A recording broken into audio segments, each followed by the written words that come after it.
کتنے کوڑے؟ 100 کوڑے لگائی، اور ایک بار نہیں 3 بار کہا کہ میرے اندر میں 100 کوڑے مارے جس سے میری یہاں اس گاؤں کے اندر میں میری عزت آلودہ ہو جائے۔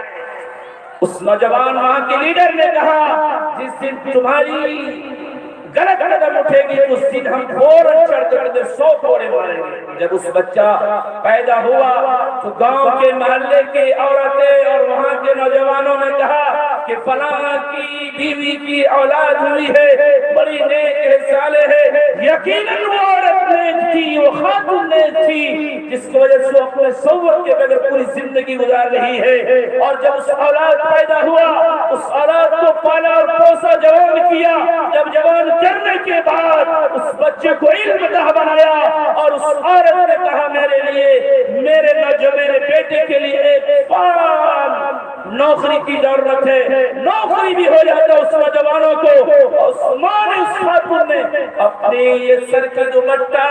کبھی سر سے نیچے نہیں گری ہے، اور اپنے قدم کو قدم کے سامنے میں اللہ کے سامنے سرخم کرتی تھی، اللہ سے مانگتی تھی پروردگار، اے مالک کائنات، اے خالق کائنات، تو نے ہمیں پیدا فرمایا ہے، تو نے پیدا فرمایا ہے، تیرے سوا کسی کو میں نہیں مانتا ہوں، تو دونوں جہاں کا مالک ہے، اس لیے کہ میں اپنی قدم کو اللہ کے سامنے میں سرخم کرتا ہوں۔ جب اس نوجوانوں نے جوان ہوا اور عثمان نے اپنے بیٹے کے لیے، اپنے بہو کے لیے ڈھونڈا، بہو کو لایا، اس بہو نے کچھ دن اس ماں کے ساتھ، ان بیٹوں کے ساتھ، اس جوانوں کے ساتھ رہا۔ لڑکا کا نوکری ہے، اور اس نوکری کی وجہ سے کبھی ان کی بیوی کے شوہر سے شکایت نہیں کرتا، اپنی ساس کے بارے میں کچھ نہیں کرتا، مگر 1 اور 2 اور 3 سال کے پاس ہنڈیوں میں ہنڈی کھڑکھڑانے لگا۔